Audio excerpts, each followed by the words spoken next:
आज तपाईहरुमाझ सशस्त्र प्रहरी बल नेपालको सशस्त्र प्रहरी जवान पदमा सोधिने सेवा सम्बन्धी प्रश्नहरू लिएर उपस्थित भएका छौं। ढिलो नगरी आजको सेसन सुरु गरौँ।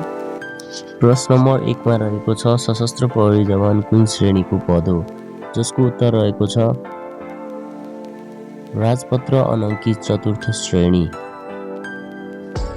त्यसैगरी प्रश्न नम्बर 2 मा रहेको छ सशस्त्र प्रहरी बल नेपाल कुन मन्त्रालय अन्तर्गत पर्दछ? यसको उत्तर रहेको छ गृह मन्त्रालय। त्यसैगरी प्रश्न नम्बर 3 मा रहेको छ सशस्त्र प्रहरी उपरीक्षक पदको दर्जा चिन्ह के हुन्छ? जसको उत्तर रहेको छ खुडा क्रस र 2 तारा। त्यसैगरी प्रश्न नम्बर 4 मा रहेको छ सशस्त्र प्रहरी बल नेपाल कस्तो प्रकृतिको सुरक्षा निकाय हो?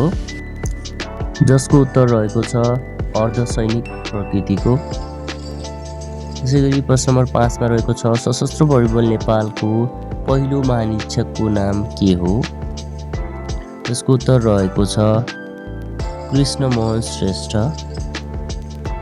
त्यसैगरी प्रश्न नम्बर 6 मा रहेको छ सशस्त्र प्रहरी कर्मचारीले भ्रष्टाचार गरेको प्रमाणित भएमा कस्तो सजाय पाउँछ?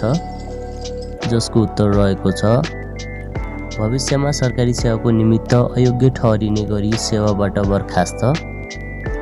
त्यसैगरी प्रश्न नम्बर 7 मा रहेको छ सामान्यतया सशस्त्र प्रहरी कर्मचारीले कति वर्ष सेवा अवधि पूरा गरेपछि अध्ययन बिदा पाउँछन्? जसको उत्तर रहेको छ 5 वर्ष। त्यसैगरी प्रश्न नम्बर 8 मा रहेको छ सशस्त्र प्रहरी कर्मचारीले आफू र आफ्नो टोलीलाई कस्तो राख्नुपर्छ? जसको उत्तर रहेको छ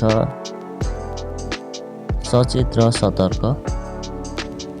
त्यसैगरी प्रश्न नम्बर 9 मा रहेको छ सशस्त्र प्रहरी नायब उपरीक्षक डीएसपी पदको दर्जा चिन्ह के हुन्छ? जसको उत्तर रहेको छ खुडा क्रस र 1 तारा। त्यसैगरी आजको अन्तिम प्रश्न नम्बर 10 मा रहेको छ सशस्त्र प्रहरी सेवा आयोगको सदस्य सचिव को रहने व्यवस्था छ? जसको उत्तर रहेको छ सशस्त्र प्रहरी महानिरीक्षक। यही आएर आजको भिडियो सकिएको जानकारी गराउँदै आगामी दिनमा अझै यस्तै प्रश्नहरू लिएर उपस्थित हुनेछौँ र भिडियोलाई लाइक, सेयर र च्यानललाई सब्स्क्राइब गर्न नबिर्सिनुहोला। धन्यवाद। जय नेपाल।